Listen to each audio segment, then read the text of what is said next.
I was sitting at my kitchen table that Sunday morning, sipping my lukewarm coffee when my phone buzzed. I didn't think much of it at first. Probably another sale ad or one of those inspirational quotes my church friend sends every week. But this time it wasn't that. It was Naomi, my baby girl. My only child. Her smiling face lit up the screen in a way I hadn't seen in months. No, maybe years. She was dressed in white, the kind of white that makes everything else fade around it. A wedding dress. Her hand rested gently on the arm of a tall young man, Marcus Bennett. And behind them, a delicate arch of roses and fairy lights. The caption read, "Family complete." 2 words. Just 2 words. But somehow, they broke me more than any long letter could have. I sat there, staring at that glowing screen, my breath caught somewhere between a gasp and a sob. I blinked once, twice. Maybe it wasn't real. Maybe it was one of those styled photo shoots. But no, there was a ring on her finger, a smile that said it all. My daughter was married, and I hadn't even known. The room felt smaller all of a sudden. The hum of the refrigerator became a roar. The clock on the wall ticked like it was mocking me, counting the seconds of a life that had gone on without me. I scrolled through the comments. Hearts, blessings, congratulations from strangers and coworkers. People I'd never even met, celebrating a moment I was never invited to. Not one word about her mother. Not one picture that hinted I ever existed. I didn't cry right away. Not the kind of crying you expect from a mother who's just been erased. No, I just sat there numb.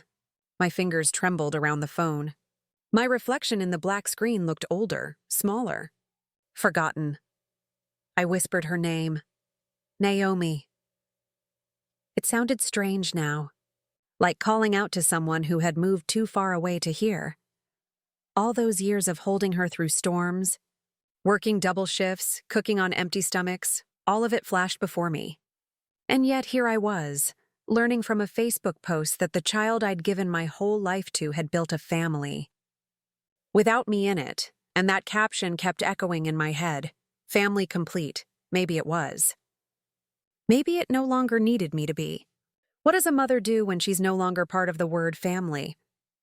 When I was a younger woman, I used to tell myself that love meant giving until there was nothing left to give. Maybe that's the mistake I made.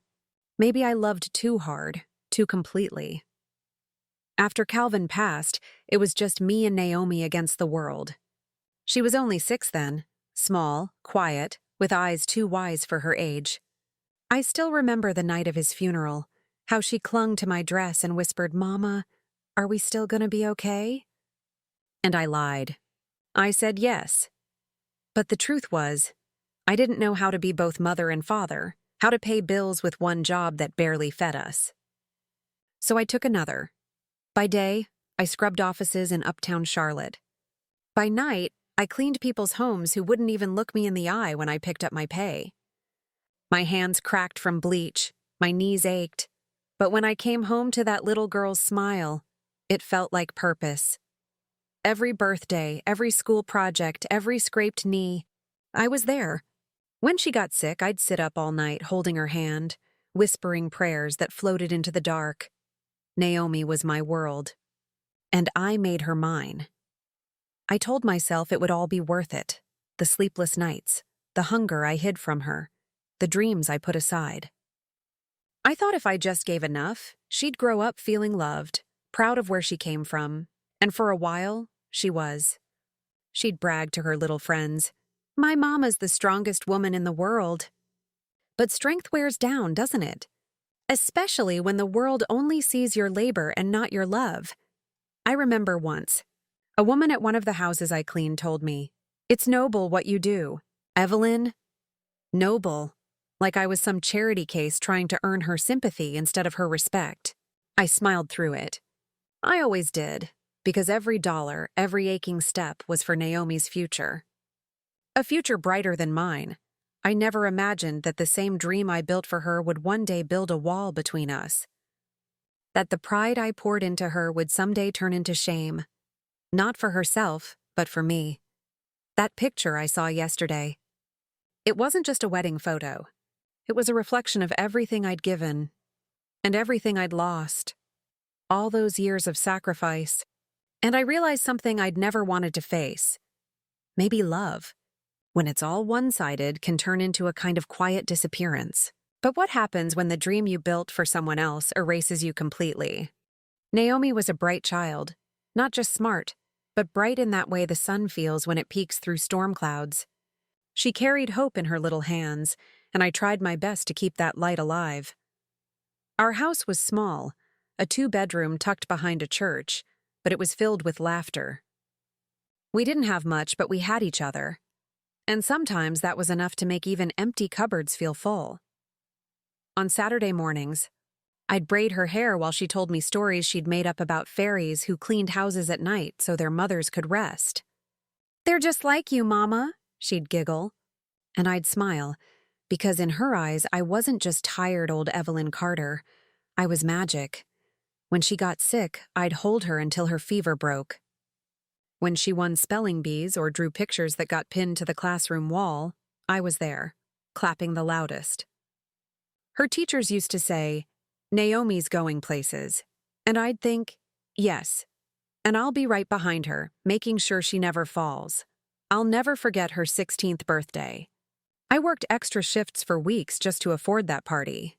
Pink balloons, a secondhand dress I altered myself, a homemade cake with lopsided icing. But when she walked into that little community hall, she looked at me like I'd given her the world. She hugged me so tight that night and said, "Mama, when I get married, you'll walk me down the aisle. Just you and me." I believed her, every word. That promise carried me through years of tired bones and long nights. I'd picture that moment, her in white, me beside her, proud and trembling. It was the dream I tucked beneath my pillow every night. But dreams, they have a way of changing without telling you. After high school, Naomi got a scholarship to college.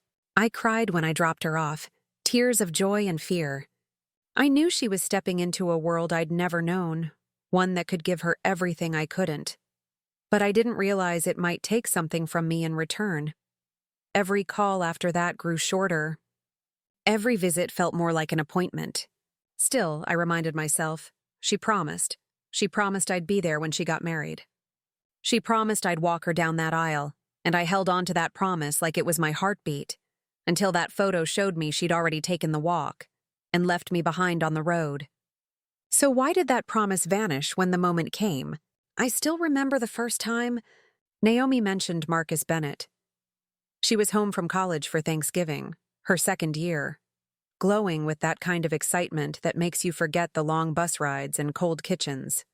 She couldn't stop talking about this boy from her economics class. "Marcus is so smart, Mama," she said, eyes sparkling. "He's different." I smiled, teasing her the way mothers do. "Different how?" She grinned. "He listens. He makes me feel seen." Back then, I didn't think much of it. I was just happy she'd found someone who made her smile. But when she showed me his picture, that clean-cut smile, pressed shirt, and confident eyes, something in me tightened. Not out of jealousy or suspicion, but instinct. He looked like the kind of man who had never needed to understand struggle. When I finally met him, it was during Christmas break. He shook my hand with politeness, firm but distant. His words were kind, his smile practiced. I could tell he was raised to be charming, and he wore that charm like a suit that never wrinkled. "Mrs. Carter," he said, "Naomi tells me you've worked so hard for her." "That's admirable, admirable." The same word people used when they didn't know what else to say. I offered him sweet tea and tried to make conversation, but he spent most of the evening glancing at his watch, waiting for Naomi to finish packing. When they left, I watched from the doorway as he opened the car door for her, a small act that should have warmed me. But it didn't. Something about the way she laughed, softer, careful, told me she was already changing. When Naomi came home the next few holidays, she dressed differently, talked differently, started correcting me on little things, how I said ain't, how I laughed too loud. It was subtle at first, but mothers notice these things. She once told me, Marcus says I should carry myself like I belong anywhere. I wanted to ask her, and where do I belong in that picture, baby? But I didn't. I just smiled and nodded, because that's what mothers do when their hearts start breaking quietly. Marcus was polite, yes, but there was a certain look in his eyes, the kind that said he'd already decided who I was before I opened my mouth. And maybe that's what hurt most. He didn't have to tell Naomi to be ashamed of me. All he had to do was show her what better looked like. Was this the man who taught my daughter to be ashamed of where she came from? The first time I met Marcus's parents, Leonard and Patricia Bennett, I tried my best to make a good impression. I ironed my best dress, a soft lavender one with pearl buttons, and brought a homemade peach cobbler, the way my mama taught me. I figured good manners and warm pie could open any heart. They lived in a part of town I'd only ever driven through, where every lawn looked trimmed by angels and every porch light cost more than my week's pay. Their house had tall windows, white shutters, and a front door that could have been on a magazine cover. When they opened it, I smiled. "Good evening, Mr. and Mrs. Bennett. I'm Evelyn Carter." Patricia's smile didn't quite reach her eyes. "Oh, Evelyn, Naomi's told us so much about you," she said, her voice light as glass. Leonard nodded politely, his handshake brief. I handed her the cobbler, still warm. "I thought I'd bring a little something for dessert." She took it with both hands, but I noticed the pause, the faint hesitation before she set it aside on the counter, as if it might leave crumbs on her spotless marble. Dinner was? Polite, too polite. The kind where every word feels like it's been ironed before being spoken. They asked Naomi about her classes, Marcus about work. When they turned to me, it was only to ask how the cleaning business was going, not what I did, but how long I'd been doing it. Like they were studying a specimen, not a mother. I told them about the people I worked for, the long hours, the pride I took in providing for my child. Patricia nodded, her smile frozen. Leonard sipped his wine and said, "Well, hard work builds character." I wanted to tell him, hard work also breaks backs. But I kept that to myself. Naomi sat there between us, shifting in her chair, her smile tighter than I'd ever seen it. When I tried to include her in the conversation, she barely looked at me. She was watching them, measuring herself against their world, a world where I clearly didn't fit. After dinner, as we were leaving, Patricia said, "You raised a lovely young woman, Evelyn."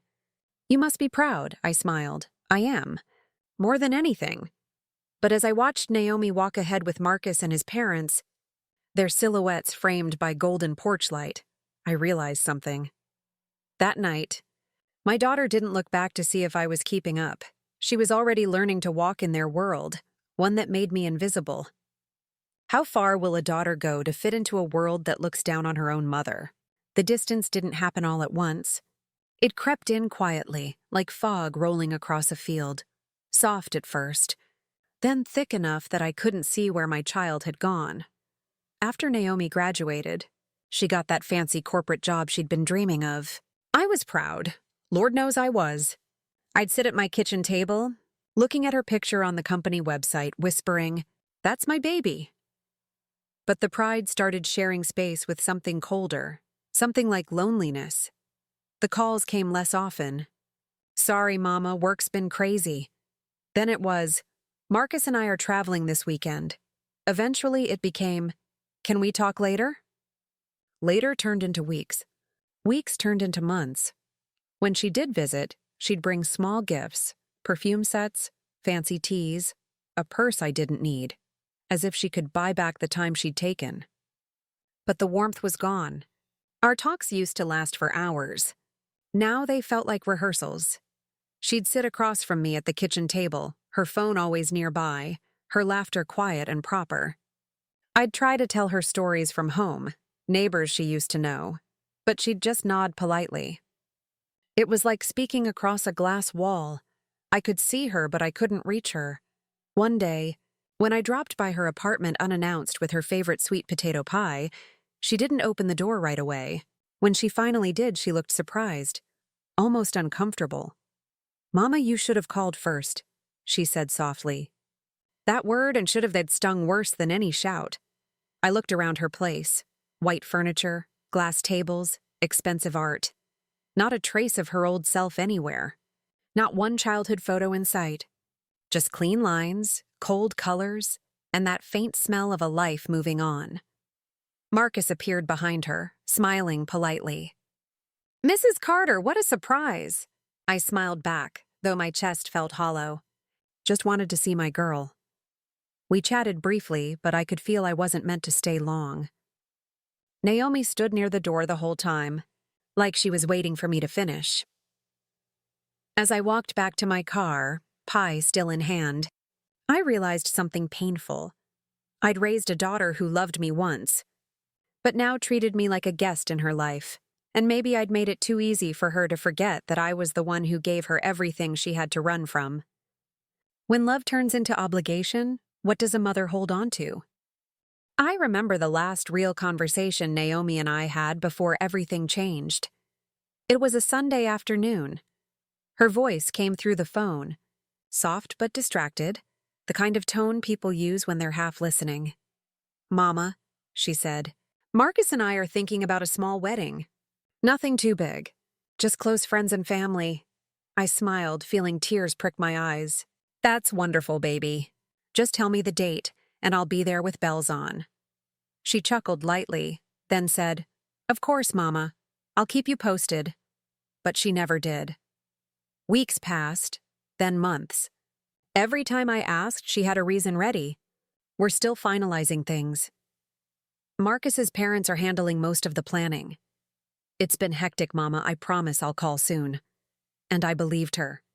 Because mothers always do. I started putting a little money aside.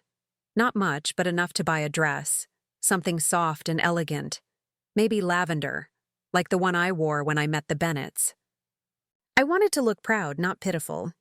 I wanted her to see me there, standing tall among them, so she'd remember where she came from. But that call never came. Then, one morning, I opened Facebook like any other day, and there it was.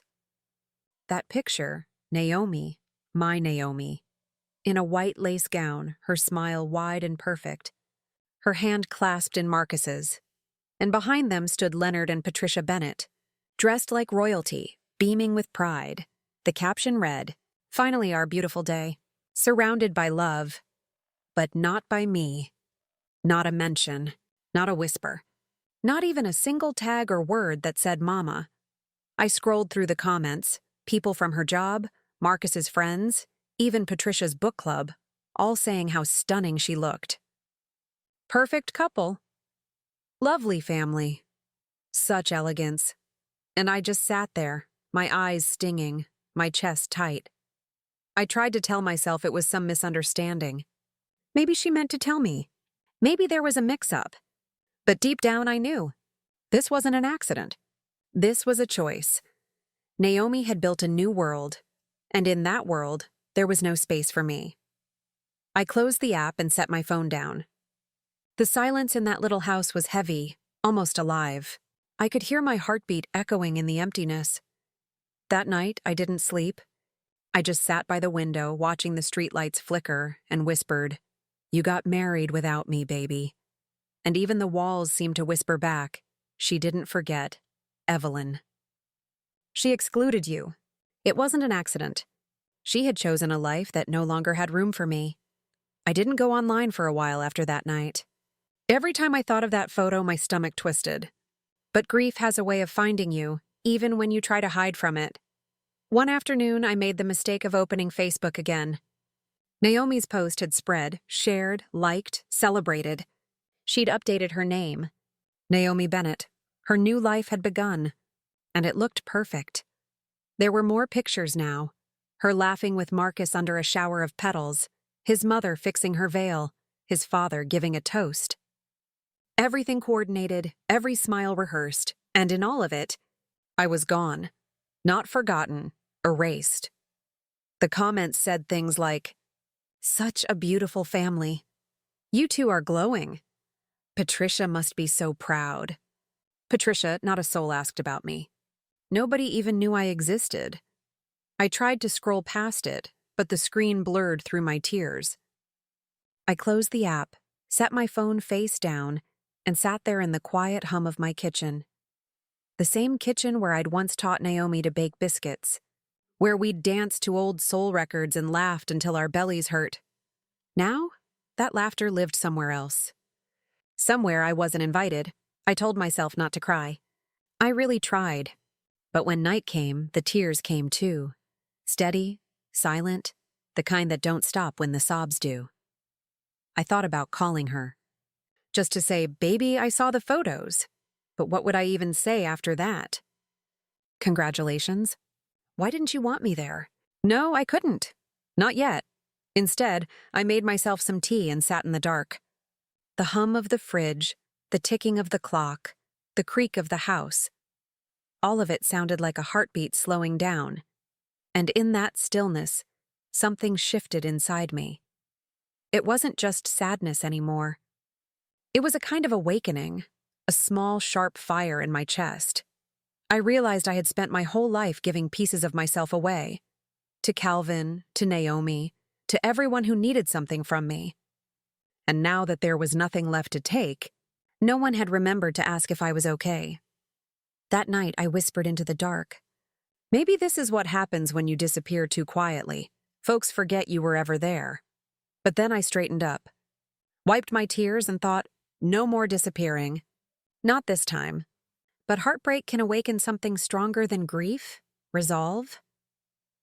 I woke up the next morning feeling different. Not healed, not yet, but hollow in a new way. Like the ache had burned itself out and left room for something else to take root. I sat on the edge of my bed, staring at the sunlight filtering through the curtains.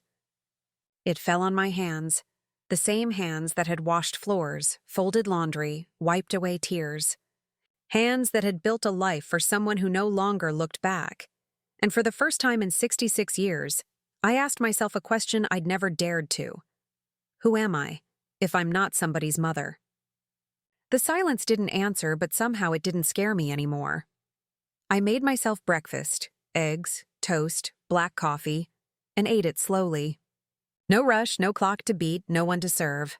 I turned on the radio, an old gospel station, and let the music fill the cracks in the room. The voices sounded like comfort, like maybe God hadn't forgotten me after all. Later that day, I pulled out an old photo album. The pages were worn, corners curling, colors fading. Pictures of Naomi at every age, her first steps, first tooth, first dance. I smiled through the tears because even though she'd erased me from her story, I still had proof that I was there. That I mattered once, but then something shifted again. I closed the book. I realized I couldn't keep living inside memories that hurt me more than they healed me. I couldn't keep waiting for a call that might never come. So I decided to do something I hadn't done in years, choose myself. I went out to the porch, sat with a notebook, and started writing a list. Not chores, not bills, not reminders for Naomi, but dreams. Small ones. Take a trip to the beach. Learn to paint. Find a community where I belong. It felt strange, almost rebellious. Like I was borrowing time that wasn't mine to use. But then I realized it was mine. It always had been. I'd just given it away for too long. By sunset, the list was full. My heart was quiet but not heavy. For years, I'd lived for everyone else, first for Calvin, then for Naomi. But that night, I made myself a promise. I'd live the rest of my days for me because sometimes starting over doesn't mean forgetting. It means remembering who you were before the world made you small. For 66 years, I lived for others. Now I'd live for me. It had been 2 weeks since I'd made that promise to myself. 2 quiet, steady weeks of peace. I hadn't heard from Naomi, and though a part of me still checked my phone too often, I was learning to breathe without the ache. I filled my days with small things, morning walks, gospel humming, watering the few plants that had survived my neglect. Life was simple, and for once it was mine. Then one evening, just as the sky turned the color of honey and rose, my phone rang. The name flashed across the screen. Naomi. My heart stuttered. My hands froze. For a second, I thought I was dreaming. I let it ring once, twice, 3 times, before I finally pressed accept. Hello? My voice came out softer than I meant it to. There was a pause, then her voice, shaky, thin, a far cry from the polished woman in the wedding photos. Mom? The sound of that word nearly undid me. I hadn't heard it in so long it felt sacred. Naomi, I whispered. I'm here, she exhaled like she'd been holding her breath for days. I didn't know who else to call. I could hear something in her tone. Fear, maybe. Guilt, definitely. I sat up straighter, my heart pounding. What's wrong, baby? There was a pause. Then the words tumbled out, one after another. Marcus lost his job. We've been arguing. His mom, Patricia, she said some things. Ugly things, about me. About you. And her voice cracked. I think I made a mistake, Mama. The room tilted for a second. I wanted to say, yes, you did. I wanted to ask her how it felt to be erased. But instead, what came out was softer. Baby, come home. There was silence on the line, then a small, broken sob. Are you sure? She whispered. I'm sure, I said. You don't ever have to ask me that. I could almost hear her crying into the phone. And right there, I realized something important. Forgiveness doesn't erase the hurt, but it frees the heart that's been carrying it. We talked for a while. Slow, careful words. She told me about the fights, the loneliness, the way she'd felt trapped trying to please everyone but herself. And for the first time, I saw my daughter, not as the woman who'd shut me out, but as a lost child finding her way home. When the call ended, I sat there in the quiet again. But this time, it wasn't heavy, it was full. Naomi was coming home. But peace never returns without stirring old ghosts. A week after that phone call, the doorbell rang. I knew who it was before I even got up. When I opened the door, Naomi stood there, glowing but nervous, like a woman trying to pretend everything was still perfect. Behind her was Marcus, holding a bouquet too expensive to smell like sincerity. Hi, Mama, she said, forcing a smile. We brought you something. I smiled politely and stepped aside. Come in, Marcus handed me a wrapped box. From our honeymoon, he said, his voice smooth as silk. Empty as paper. Inside was a delicate glass swan. Beautiful. Fragile. Completely useless.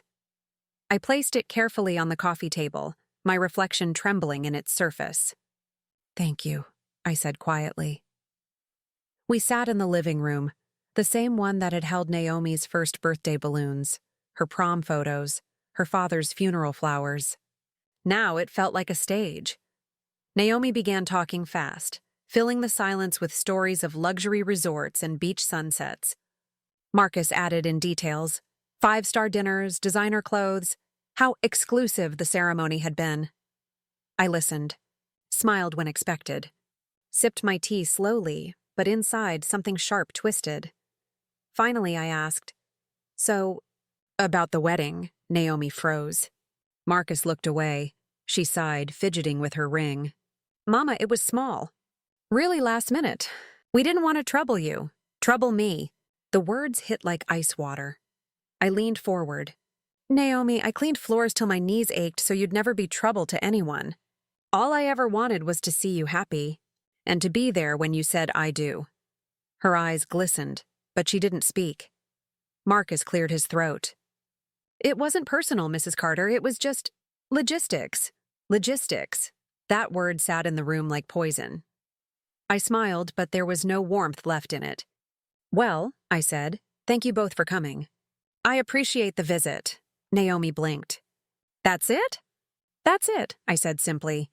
You have your lives and I have mine. I'm just glad you're well. They left soon after, tension trailing them out the door. When the lock clicked behind them, I stood there staring at the empty hallway, the gift still glimmering in the lamplight.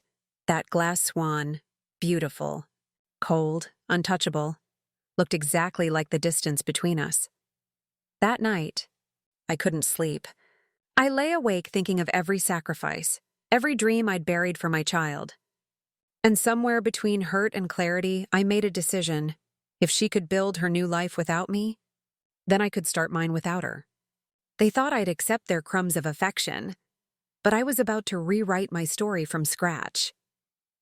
That night, the rain tapped against my window like a whisper from the past. Every drop seemed to echo a memory. Birthdays I worked through, bills I barely paid, dreams I set aside so Naomi could chase hers. But as I stared into that darkness, something inside me shifted. For the first time in 66 years, I didn't feel like someone's mother, someone's widow, someone's background story. I felt like me. I got out of bed, wrapped my shawl around my shoulders, and sat at the kitchen table with a notebook and pen. At the top of the page, I wrote, "My new life." I started listing what I had. Not just money, but strength, skills, wisdom.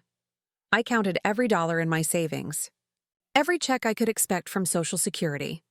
I even made notes about what furniture I'd sell and what memories I'd take with me. By the time the sun came up, I had a plan.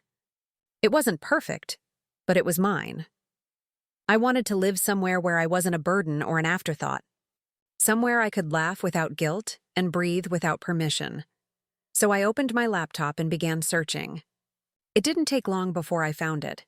Willow Haven Estates, a senior living community just outside Charlotte. Bright cottages, gardens, people my age who took painting classes and played music on Fridays. The pictures showed women with silver hair dancing, men planting flowers, smiles that looked real. I called the number. The woman on the line, Miss Clara, spoke with a warmth I hadn't felt in years. "You're welcome to visit any time," she said. "We're a family here." Family. That word, the same one that had hurt me, sounded different this time. It didn't sting.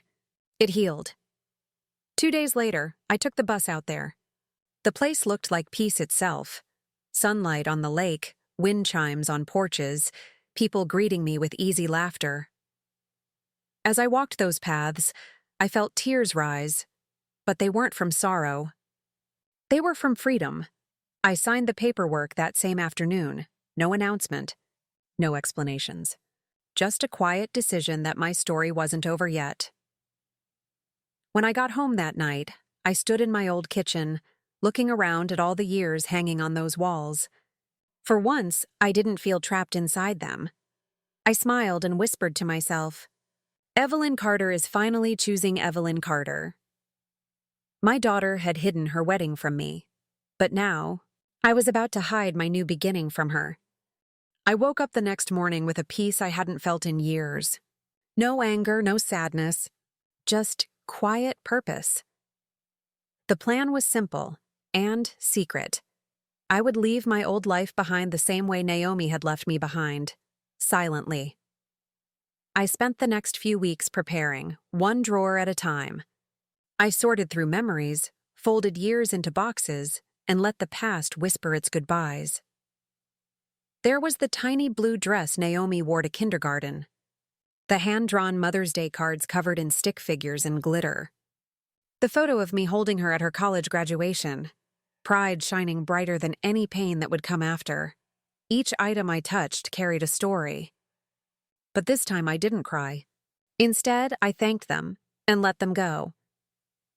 I called an old lawyer from church, Mr. Franklin, and told him I wanted to sell the house quietly.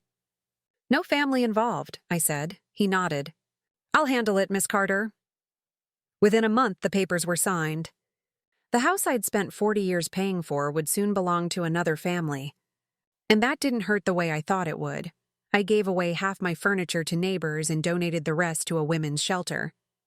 When I handed over Naomi's old bedroom set, the young mother who received it hugged me and said, "You're helping me start fresh." I smiled softly. So am I.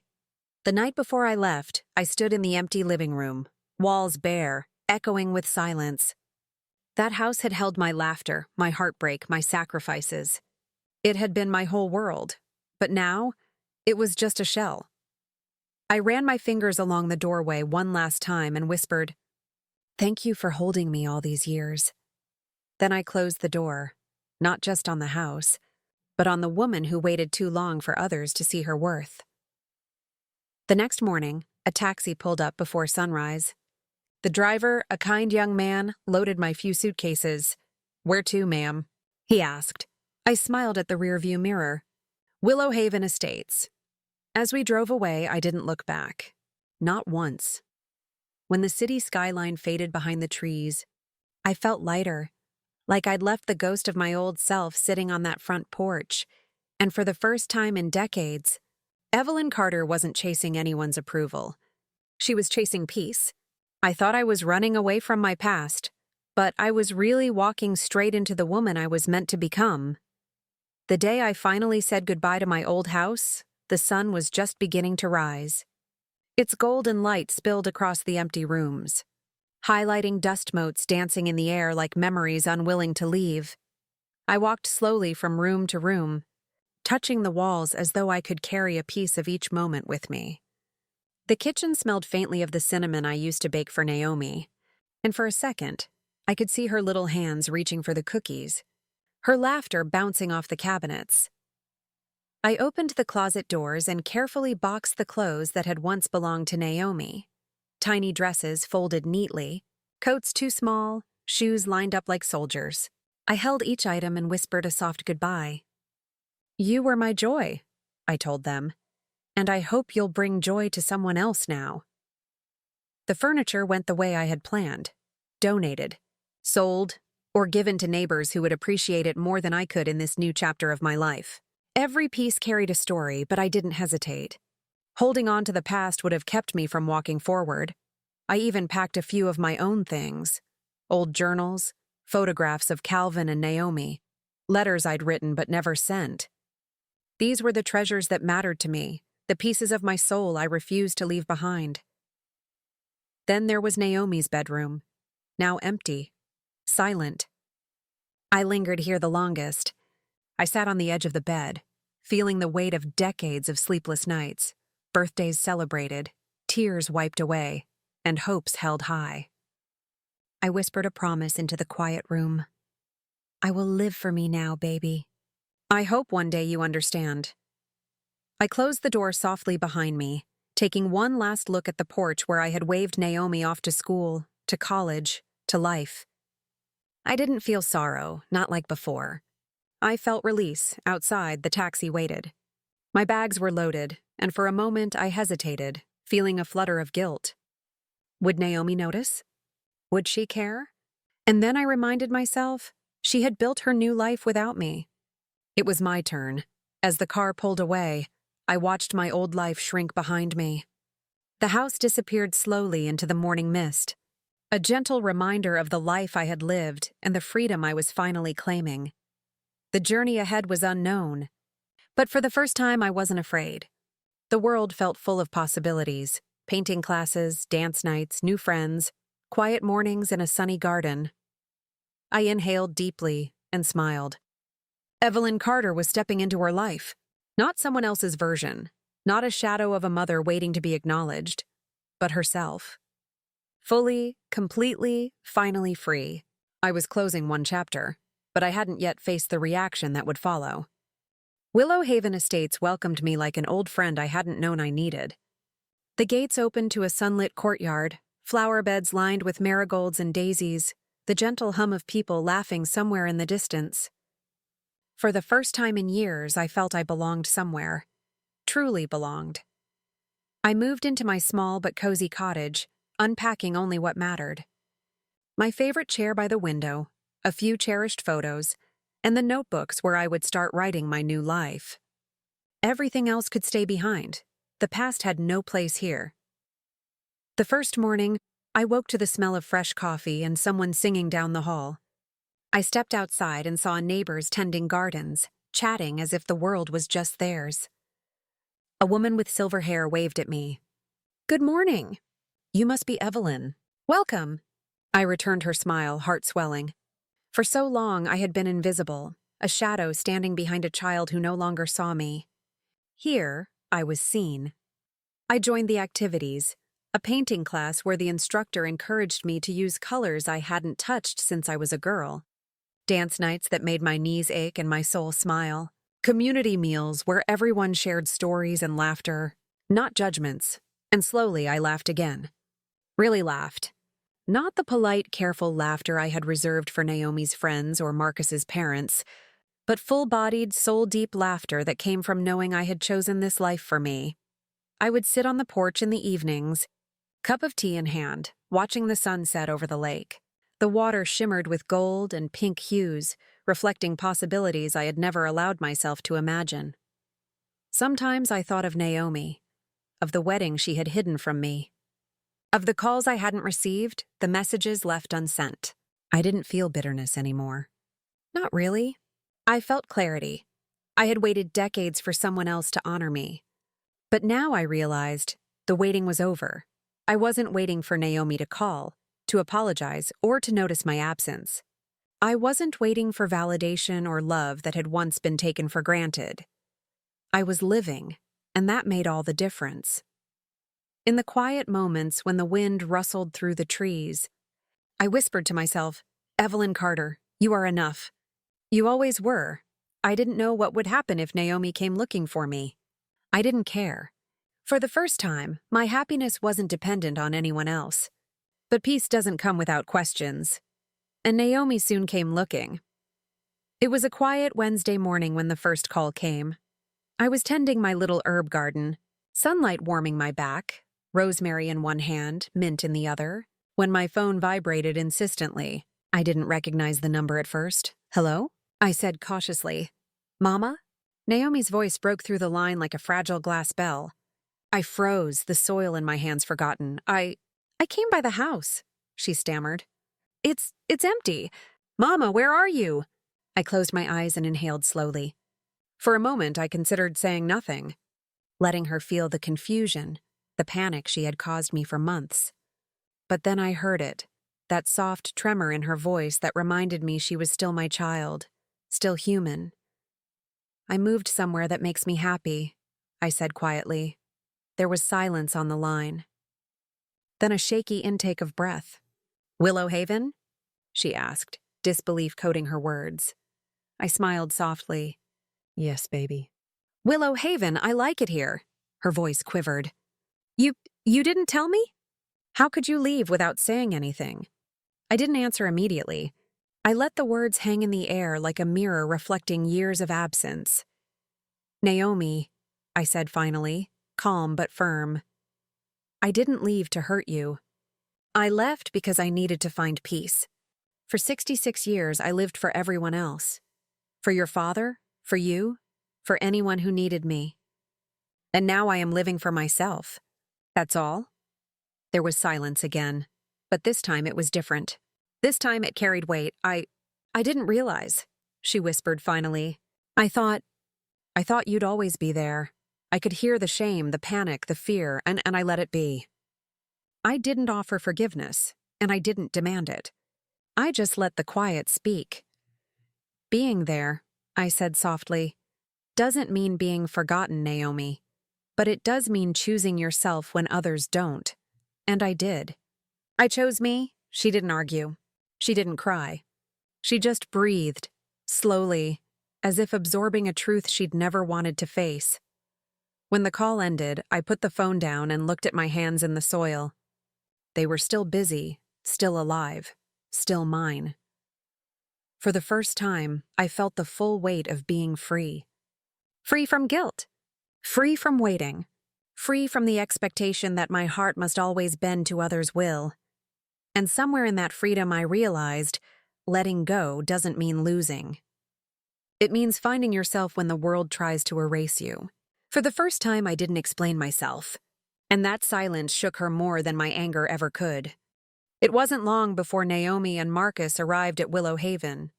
I had spent weeks imagining this moment, how it might feel to see her face again, to hear her voice, to measure the distance between who she had been and who she had become.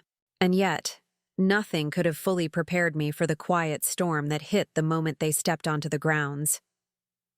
Naomi's eyes were wide, searching. Marcus stood slightly behind her, polite, careful, the same air of superiority that had first unsettled me when they came to the old house. But here, in my new home, in my space, I felt different. I was not invisible. I was not waiting. I was not small. Mama, Naomi said, her voice barely above a whisper, like she was afraid the words might shatter if spoken too loudly. I nodded, letting her approach. Naomi, I said softly, you've found your way here. That's enough for now. She faltered, as if unsure whether she had the right to speak, and then began to cry. Real tears, unpolished, unpolite. I didn't know, Mama. I didn't think you'd... I held up a hand. Stop, just stop.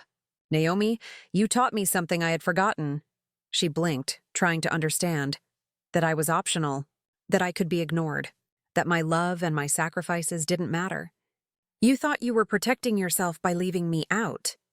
But all you did was remind me of something I already knew deep down. I'd lived too long for others and not enough for me. Marcus shifted uncomfortably. Mrs. Carter, no, Marcus, I interrupted, calm but steady. You don't get to speak for her. This isn't about defending yourself or making excuses. This is about truth. Naomi's face crumpled in shame, and for the first time, I saw a flicker of the little girl who once promised me, Mama, you'll walk me down the aisle. The girl who believed we were inseparable. The girl who had chosen another path without considering the one she left behind. I've learned to live without you, I continued. And it's a powerful thing. It's not easy, but it's real. And that is where we stand today. Silence fell over them like a heavy curtain. Not anger, not revenge. Just the raw, undeniable presence of a mother who no longer waited for validation. Naomi couldn't speak. Marcus looked away, and I realized something profound. The reckoning had nothing to do with punishment. It was simply truth, truth that hurt, truth that freed. But could love survive when respect had already died? The days after the reckoning were quiet, but the air between us felt charged, like the calm before a storm. Naomi lingered at Willow Haven, not yet ready to leave, and I could see the conflict in her eyes. She wanted answers, but I had none left to give, not the ones she wanted anyway. We spent hours in the sunlit courtyard, walking slowly among the flower beds, the lake shimmering nearby. It was strange, almost surreal, to see my daughter here, in my space, seeking something she had taken for granted for so long. Mom, she said softly, finally breaking the silence. I didn't mean to hurt you. I looked at her carefully. There was regret there? Yes, but also a hesitation, a need to justify choices made too quickly. I let her speak, but I didn't interrupt. I was embarrassed, she admitted. Marcus's family, their world. I thought you wouldn't fit, and I just went along with it. Her confession didn't make the wound disappear, but it clarified the truth. The truth had weight, but it was clean, like a stone washed by rain. I stopped walking and faced her. Naomi, love without respect isn't love. It's obligation. And you've given me years of obligation disguised as love. I listened. I stayed. I waited. And now I'm learning to release that expectation. Her tears came then, unstoppable, raw. I was wrong, Mama. I see it now. I see everything you gave me. I nodded, letting her cry. But I didn't promise forgiveness. Not yet. Some lessons, I realized, take time. Some wrongs can't be fixed by words alone. Sometimes forgiveness isn't reunion, I said quietly, almost to myself. Sometimes it's release. It's letting go of the anger without needing them to understand it. That is how you reclaim your life. She looked at me, stunned.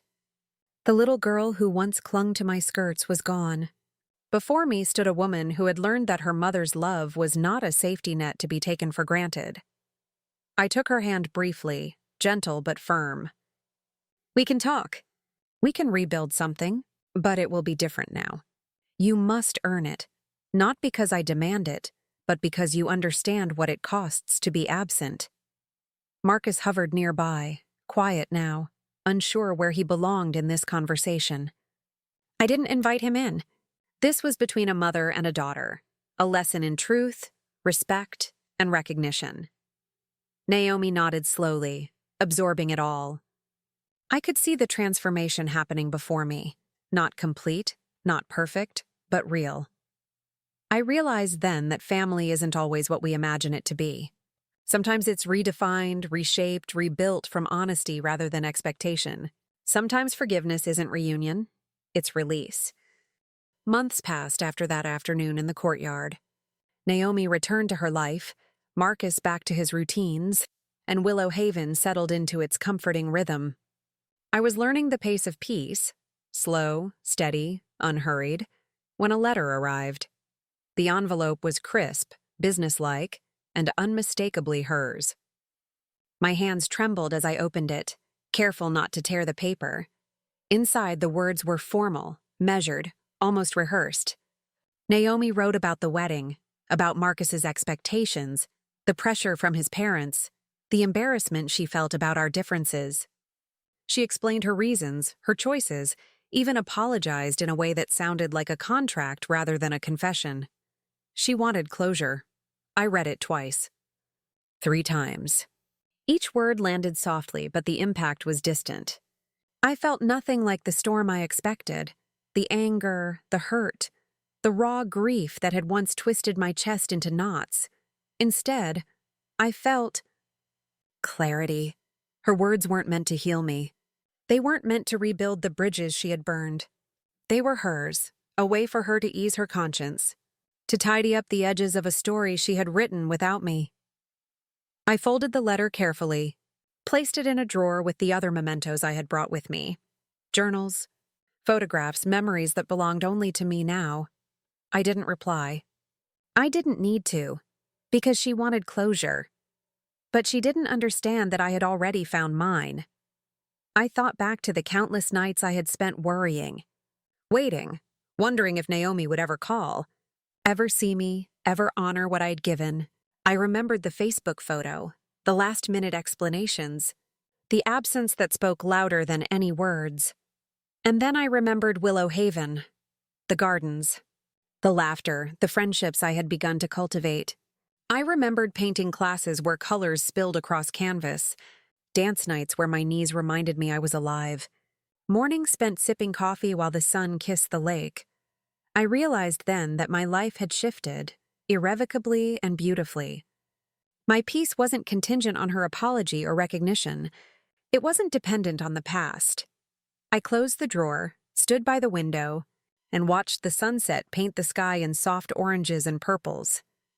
Naomi's letter would remain there, preserved as a testament to a chapter that had closed, and a life I had claimed for myself. And in that quiet, as the wind rustled through the Willow Haven trees, I smiled, because sometimes letting go doesn't require confrontation. Sometimes it just requires knowing that your heart no longer needs permission to be free. She wanted closure, but she didn't understand that I already had mine. 6 months had passed since I moved to Willow Haven, and life had settled into a rhythm I had never known I could have. Mornings began with sunlight spilling into my cottage, birds singing outside my window. I would make tea and sit on the porch, letting the warmth soak into my bones. Around me, the community buzzed with life. Neighbors laughing over shared breakfasts, couples strolling hand in hand along the lake, the distant sound of children visiting their elders on weekends. For the first time, I lived for myself. Truly lived. I took up painting, my brush capturing colors I had long forgotten existed. I joined dance nights, my steps clumsy at first, then fluid, unafraid. I volunteered to read to the younger residents and shared stories of my life, the laughter, the heartbreak, the lessons learned. And in doing so, I realized how much strength had always been inside me. Naomi never came back. Marcus never reached out. And a small part of me missed her. Yes, the daughter I thought I had, the little girl who once ran to my arms without hesitation. But the woman she had become, the choices she made, were no longer my burden to carry. I walked through the gardens one afternoon, watering my plants, when a neighbor paused to smile. "You seem happy," she said. I nodded, looking at the delicate petals shimmering with dew. "I am.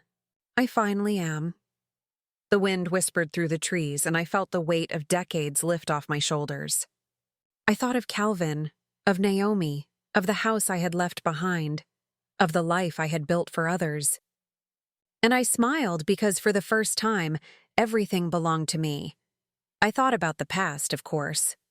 Memories don't vanish. They settled gently into the soul, like stones at the bottom of a river. But they no longer anchored me. I moved freely now, with a heart that had learned the power of letting go. Sitting in the sun, I whispered softly, almost to myself, I miss the daughter I thought I had. But I don't miss who she became. And as I watered the plants, feeling the soil crumble softly between my fingers, I understood something profound. Love doesn't always mean holding on. Sometimes love is knowing when to release. I had released. And in that release, I had found my greatest gift, peace. Sometimes a mother's greatest act of love is learning when to let go.